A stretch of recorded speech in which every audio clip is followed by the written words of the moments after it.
Onyx was co-creation of the Onassis Foundation here in New York, which is a satellite of a much larger foundation in Athens that has a really remarkable digital culture program. And it was a collaboration with New Inc., the New Museum's incubator program. And we are, of course, most honoured to inaugurate, I hope, a long collaboration with Asher and Hyphen Hub. We've been talking about doing something together since we opened, and it's great that it's finally happened. So thank you. I'm going to hand over to you, Asher.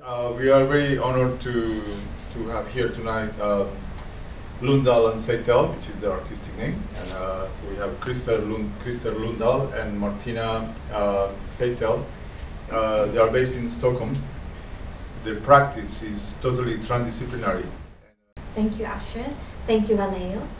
And we would like to introduce the two different artworks that we are presenting here at Onyx Studio. So what you see here on the image is a work called Symphony of a Missing Room. And that is, I would say, in a way that me and Christa recently realized, although we started creating it in 2009, we have realized that it's not necessarily an artwork, it's almost like a medium. And it travels to different places, to different museums. We adapt it to the culture. We also train local guides that are kind of holding and performing the artworks that we record with a dummy head. And she's wearing whiteout goggles. These whiteout goggles there's actually no technology in them, but a lot of people do think that. They just let in shadow and light. And you can also see that the performer is holding a flashlight. So we're experimenting both with the natural light that is existing in a building, in juxtaposed to and in relationship to the choreographic movement of the flashlight, the movement of the performer, because that is a very crucial part of the work. The performer is actually moving the visitor around. So for this piece, I found it very, interesting, just because it's kind of the opposite of VR. We are always, seeing something, but here we are actually going back into being self-aware of our environment, and it's just it's a relation of trust. You have to let go, trust the other person, and they are guiding you. At the same time, there is the binaural, sounds. You might describe a little bit about the Memoir, which is the name of the VR artwork, and it's under actually it's one work out of three under the title of Eternal Return, and this is a collaboration together with ScanLab Projects, they are London based, and it's an installation in three parts. During the process, we were scanning together with ScanLab Steinway & Sons Piano Factory in London. They have one of their headquarters there where they sell the pianos, but they are also having the recycles. And in their cellar, you have the piano tuners working. And it's a space where normally people that visit the shop are not so familiar with.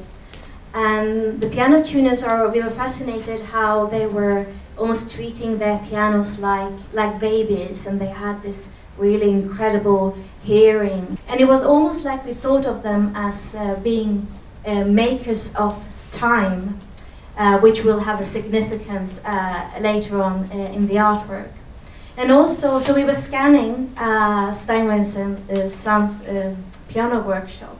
And we were also collaborating together with a pianist called Kasiyukawa. She's a wonderful pianist, and she, in the VR work itself, she's playing Bach's fugue in A minor.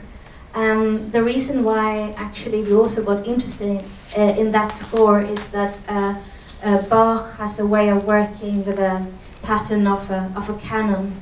And then when you use a canon, you can invert it, and then eventually you might get an infinite loop. And we got interested in non-linear time, so you see how that has a connection, possibly with the fugue.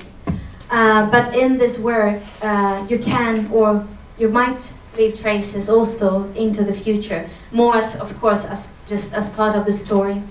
And if time doesn't run linear, you might also encounter yourself in different time streams overlapping with your own.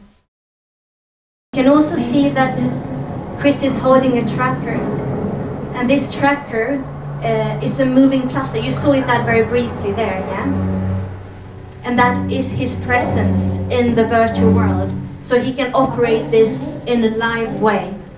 So first you come close and you touch it. And then the voice says, take a few steps back. And you can see the point cloud of the door, and I think the voice says something like this. Think of the points as light years distance apart from each other through it. Could you say the way you said in the VR? Okay, I'll see if I remember. Or I think, okay, so it's something like this. So this is a door that separates two different timelines. The timelines are running differently on each side. Take a few steps back and think, look at the points, and think of the points as light years distance apart